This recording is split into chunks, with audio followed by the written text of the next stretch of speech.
মালিকের যেই পরিমাণ নিয়ামত আমাদেরকে দেওয়া হয়েছে, এই জন্য আমার রব্বুল আলামিন বলেন, ওয়া ইন তাউদ্দু নি'মাতাল্লাহি লা তুহসুহা।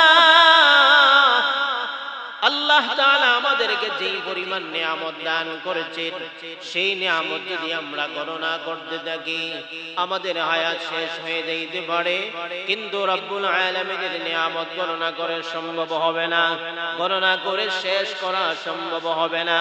আরেক জায়গায় আমার মালিক বলেন, লাউ কানাল বাহরু মিদাদান লিকালিমাতি রাব্বি লানাফিদাল বাহরু ক্বাবলা আন তানফাদা কালিমাতু রাব্বি ওয়ালাউ জিনা বিমিথলিহি মাদাদা।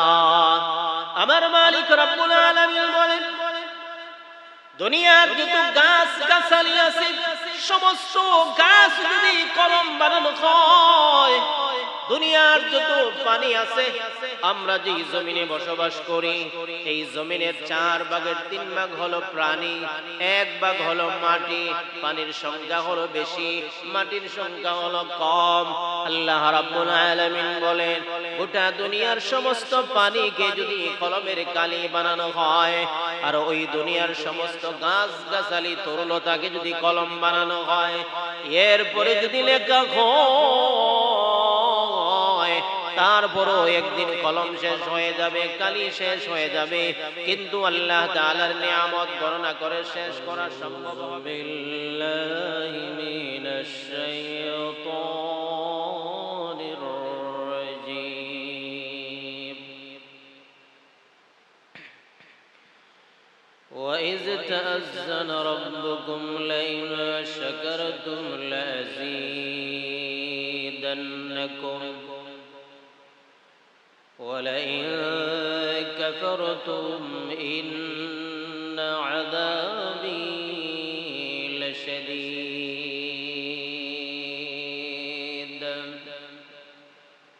আল্লাহ তাআলা বলেন, وَإِذْ تَأَذَّنَ رَبُّكُمْ, ও নবীজি সাল্লাল্লাহু আলাইহি ওয়াসাল্লাম, স্মরণ করো এই দিনের কথা যেই দিন আল্লাহ তাআলা ঘোষণা করেছিলেন, লাইন শাকারতুম লাযীদান্নাকুম। রব্বুল আলামিনের দেওয়া নিয়ামত পাওয়ার পরে যদি শুকরিয়া আদায় করো, আল্লাহ তাআলা সেই নিয়ামতকে বাড়াইয়া দিবেন।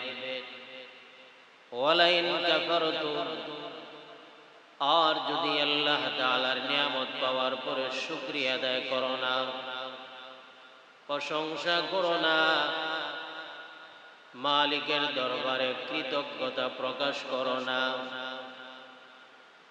রব্বুল আলামিন বলেন, ইন্না আযাবি লাশাদীদ, আমার আযাব বড় কঠোর, আমার শাস্তি বড় কঠোর, আমার শাস্তি স্বাভাবিকভাবে মানুষ নিতে পারবে না। রব্বুল আলামিনের নিয়ামত পাওয়ার পরে শুকরিয়া আদায় করার জন্য আল্লাহ তাআলার ওয়ার্ডার।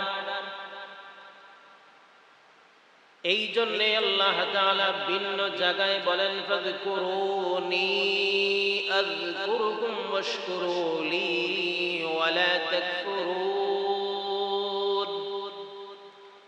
ফাযকুরুনি, আমি আল্লাহ তাআলাকে স্মরণ করো, আযকুরুকুম, আমি আল্লাহ তাআলার সাথে সাথে তোমাদেরকে স্মরণ করব। এই আয়াতের ব্যাখ্যায় নবীজি সাল্লাল্লাহু আলাইহি ওয়াসাল্লাম বলেন, মুমিন বান্দা যদি দুনিয়াতে আল্লাহ তাআলাকে স্মরণ করে, আল্লাহ তাআলা এর চাইতে অনেক ভালো জায়গায়, উত্তম জায়গায় বান্দাকে স্মরণ করেন। নবীজি সাল্লাল্লাহু আলাইহি ওয়াসাল্লামের সাহাবী মুআয ইবনে জাবাল রাদিয়াল্লাহু তাআলা আনহুর হাতে ধরিয়া নবীজি বলেন, ও মুআয ইবনে জাবাল, নবীজির বড় মায়ার সাহাবী, যে সাহাবীকে কাজী বানাইয়া বিচারক বানাইয়া নবীজি এমন দেশে প্রেরণ করেছিলেন জীবনের শেষ বয়সে, ওই মুআয ইবনে জাবাল রাদিয়াল্লাহু তাআলা আনহুকে আমার নবীজি বলেন, মুআযের হাত ধরে বলেন, মুআয, ওই রব্বুল আলামিনের কুদরতি হাতে আমার জান, আমি আপনাকে ভালোবাসি, আমি আপনাকে মহব্বত করি। মুআয ইবনে জাবাল বলেন, পয়গম্বর, আপনার উপর আমার মা এবং বাবা কুরবান হয়ে যাক, আমিও আপনাকে মহব্বত করি, ভালোবাসি। নবীজি সাল্লাল্লাহু আলাইহি ওয়াসাল্লাম বলেন, মুআয, এই ভালোবাসার খাতিরে আমি তোমাকে ওসিয়ত করলাম, কোন দিন নামাজের পর একটা দোয়া তোমাকে শিখিয়ে দে, এটা পড়তে তুমি কখনো ভুল করবা না, ভুলিয়া যাইবা না। এরপরে আল্লাহর নবীজি বলেন, ও মুআয ইবনে জাবাল, নামাজের পরে তুমি এই দোয়া পড়বা, আল্লাহুম্মা আইন্নি আলা যিকরিকা ওয়া শুকরিকা ওয়া হুসনি ইবাদাতি।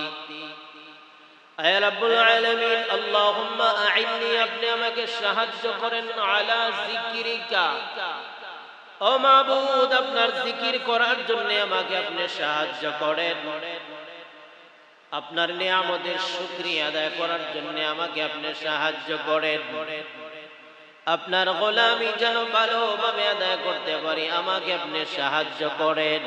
নবীজি এই দোয়া মুআয ইবনে জাবাল রাদিয়াল্লাহু তাআলা আনহুকে শিখিয়ে দিলেন।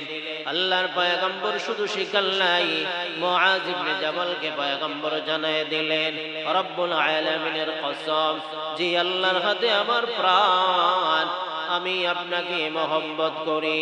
ও মুআয ইবনে জাবাল, এই মহব্বতের খাতিরে আমি আপনাকে ওসিয়ত করলাম, নামাজের পর এই দোয়া করতে তুমি ভুলবা না।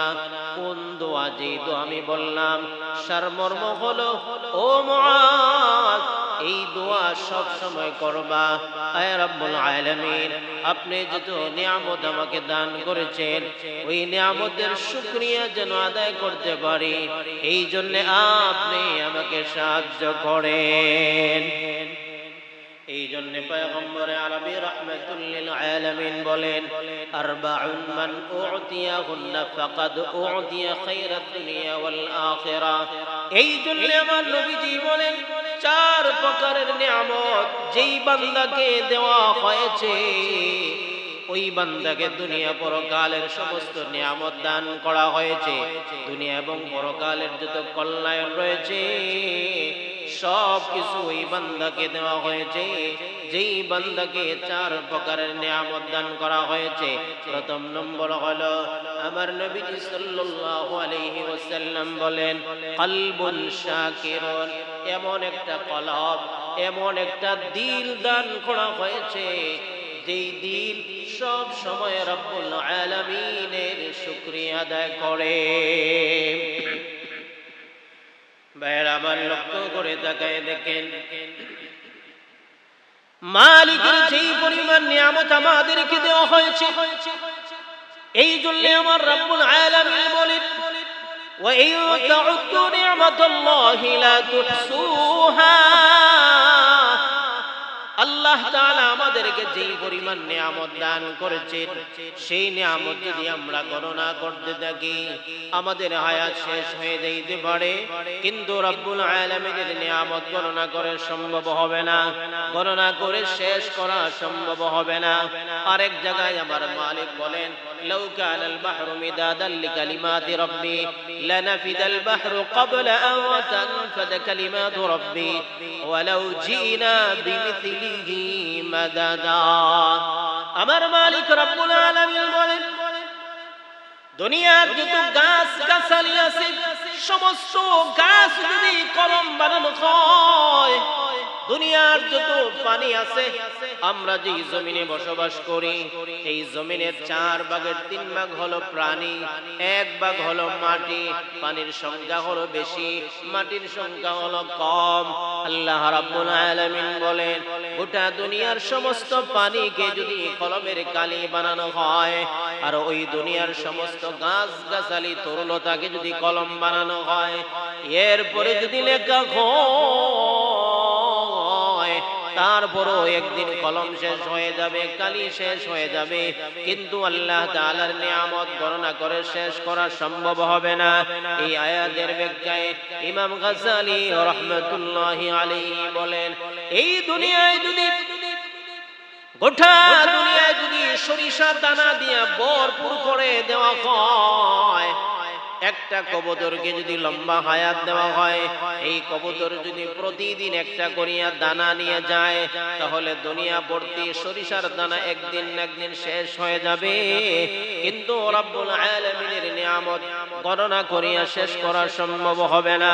এই জন্য মুসলমান ভাইয়েরা আমার পয়গম্বর বলেন, আরবাউন মান উতিয়া ফাকাদ উতিয়া খায়রাত দুনিয়া ওয়াল আখিরাহ। 4 প্রকারের নিয়ামত যেই বান্দাকে দেওয়া হয়েছে, দুনিয়া এবং পরকালের সফলতা, দুনিয়া পরকালের যত কল্যাণ রয়েছে, সমস্ত কিছু ওই বান্দাকে দেওয়া হয়েছে। প্রথম নম্বর হলো কলবুন শাকিরুন, এমন একটা অন্তর দেওয়া হলো যে অন্তর সব সময় রব্বুল আলামিনের শুকরিয়া আদায় করে। ভাইয়ের আমার লক্ষ্য করে তাকায় দেখেন, রব্বুল আলামিন আমাদেরকে যেই পরিমাণ নিয়ামত দিয়েছেন, ওই নিয়ামত আমরা গণনা করে শেষ করতে পারবো না। বৈজ্ঞানিক ব্যাখ্যা লক্ষ্য করে তাকাও, আমাদের 3.5 হাত দেহের ভিতরে আল্লাহ রাব্বুল আলামিন কি পরিমাণ নিয়ামত দান করেছেন। যেমন আমাদের ফ্যামিলি লালন পালন করতে গিয়ে প্রতিদিন যেই পরিমাণ খরচ হয়, আমার ফ্যামিলি চালাইতে গিয়ে হয়তো আমার 500 টাকা প্রতিদিন খরচ হয়, আপনার হতে পারে 1000, আরেকজনের হতে পারে 2000। যার ফ্যামিলি যত বড় হবে এই পরিমাণ খরচ হয়। যার খরচ যেই পরিমাণ ছোট, তার খরচের পরিমাণও ছোট।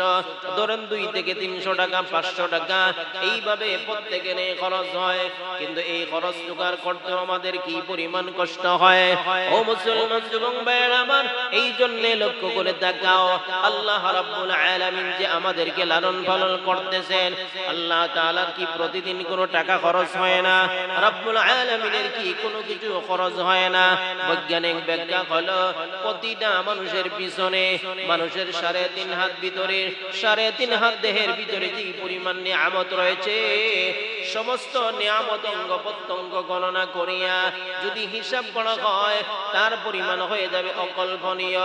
শুধুমাত্র অক্সিজেন যদি হিসাব করা হয়, তাহলে সংখ্যায় দাঁড়ায় প্রতিদিন আল্লাহ এক একটা মানুষকে, প্রতিদিন এক একটা মানুষের পিছনে মহান আল্লাহ 18 লক্ষ টাকা খরচ করতেছে। এই জন্য আমার আল্লাহ তাআলা বলেন, ওয়া ইন তাউদ্দু নি'মাতাল্লাহি লা তুহসুহা। ও বান্দা, আল্লাহর দেওয়া নিয়ামত যদি গণনা করো, তাহলে শেষ করতে পারবে না। এই জন্য মুসলমান যুবক ভাইরা আমার, আল্লাহ রাব্বুল আলামিন বলেন, লা ইন শাকারতুম লা